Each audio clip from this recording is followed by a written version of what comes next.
দেশের প্রতিটি মানুষের হৃদয়কে নাড়া দেয়া পল্লবীর শিশু রামিসা আক্তারকে ধর্ষণ ও হত্যাকাণ্ড।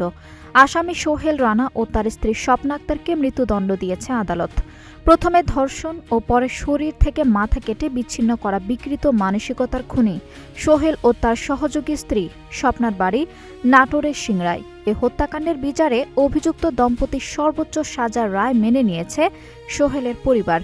এ রায়ে স্বস্তি প্রকাশ করেছেন সিংড়ার মানুষও। দেশের ইতিহাসে দ্রুততম সময়ের মধ্যে এই মামলার বিচার কাজ সমাপ্তি একটি দৃষ্টান্ত হয়ে থাকল বলে মনে করছেন সুধী সমাজ। ৭ জুন দুপুরে রামিসা হত্যা মামলার রায় ঘোষণার পর হত্যাকারী সোহেলের নিজ এলাকায় নাটোরের সিংড়ায় মহেশচন্দ্রপুর গ্রামের মানুষ স্বস্তি প্রকাশ করেন। এদিন দুপুরে ফাঁসির দণ্ডপ্রাপ্ত সোহেলের বাড়িতে গিয়ে অন্যান্য দিনের মতোই স্বাভাবিক অবস্থা দেখা যায়। দুপুরে পরিবারের সদস্যদের নিজ নিজ কাজে ব্যস্ত থাকতে দেখা যায়। পরিবারের সদস্যদের সাথে কথা বলে জানা যায়, সোহেলের বিরুদ্ধে হত্যা মামলার রায়ের কথা তারা জানতেন না। স্থানীয় লোকজন তাদের বাড়ি এসে রায় ঘোষণার কথা জানান। রায়ের প্রতিক্রিয়ায় সোহেলের বোন জলি বেগম বলেন, আমার ভাইয়ের ফাঁসি হবে এটা আমরা ধারণা করেছিলাম। ফাঁসির রায় আমরা মেনে নিয়েছি। আমাদের সামর্থ্য থাকলে আপিল করতাম।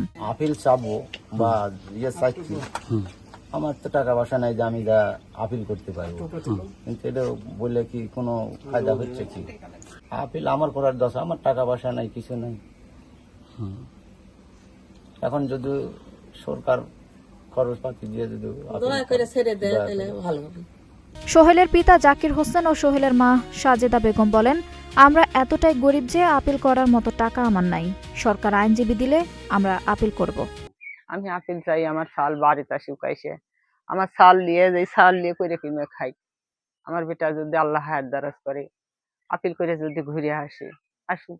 আমার তুই আমি তুই করছিস, আমার সাল আসবি না আসুক, আমার সাল আসুক। ফাঁসির দণ্ডপ্রাপ্ত সোহেলের রয়েছে কলঙ্কিত অতীত। এলাকাতে পরকীয়া, চুরি, ছিনতাই, মাদক ব্যবসা সহ নানা অসামাজিক কাজে লিপ্ত ছিলেন তিনি। 4 বছর আগে স্ত্রী স্বপ্নাকে নিয়ে সিংড়া ছেড়ে ঢাকায় আসে সোহেল। আঞ্জুম হক আরবি, নাগরিক প্রতিদিন।